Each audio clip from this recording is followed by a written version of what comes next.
商汤战胜了夏后氏，伊尹宣告了胜利，诸侯全都服从了。因此商汤继天子之位，平定了海内。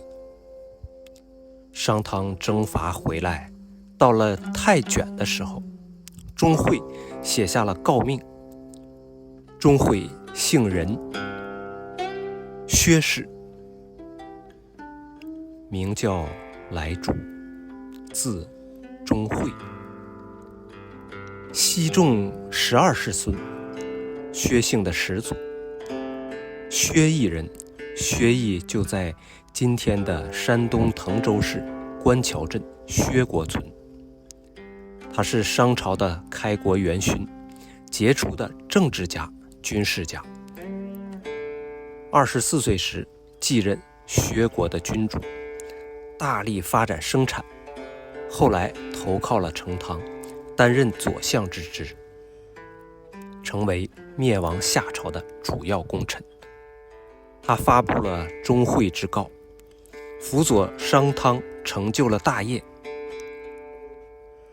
商汤将夏桀放逐到南朝之后，从夏地回到了商地，到了大同这个地方，他想到了自己犯上的作为，觉得心有惭愧，说道：哎呀，我担心后世之人会将我的这些所作所为作为议论我的口实啊。钟会于是作告，说道：呜呼！上天所生所育的这些人民，生来就都是有七情六欲的，没有君主管理他们，社会就会混乱。只有天生聪明的人才能治理好他们。夏桀昏乱道德，使民众陷入了生灵涂炭的灾殃之中，因此上天才会赐给大王你以勇气和智慧，用高尚的德行作为表率，使万邦之民的行为得以端正。你继承了地禹所继承的，遵循大禹的典籍和礼制，尊奉这些规则，如同上天的命令。夏王桀有罪，妄称上天的命令来对百姓发号施令。上天使用的夏桀不行善道，从而降下大命给商，使我们的军队明白，那些怠慢贤能又趋炎附势的人确实很多。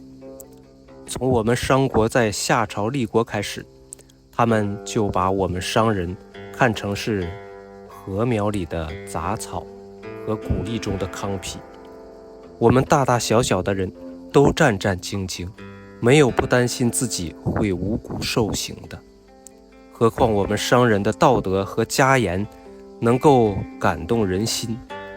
只有大王您是不亲近美色歌舞，不积聚财货宝物的，用官位来勉励品德高尚的人，用赏赐来勉励有功绩的人，任用别人就像任用自己一样，深信不疑，毫不猜忌，从不吝惜自己以改正错误，宽厚仁爱，向异兆之民彰显信实。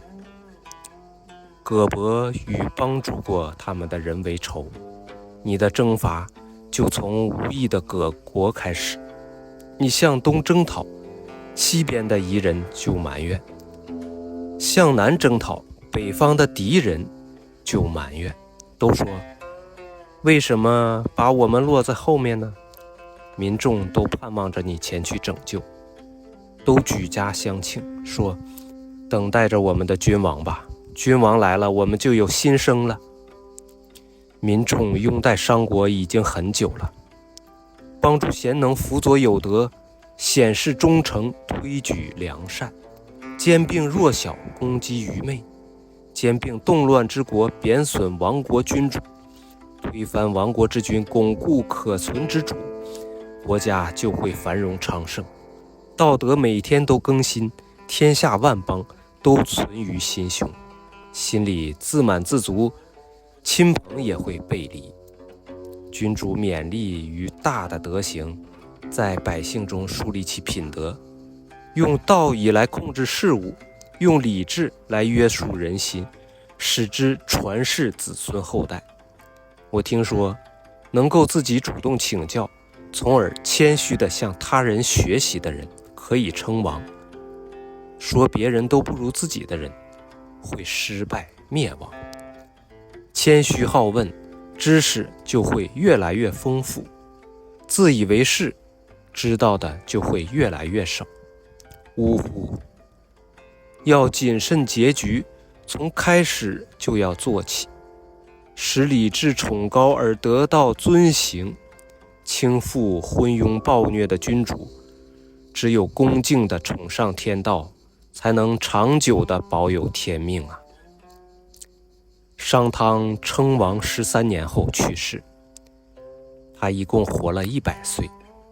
后世给他的谥号是汤，或成汤、武汤。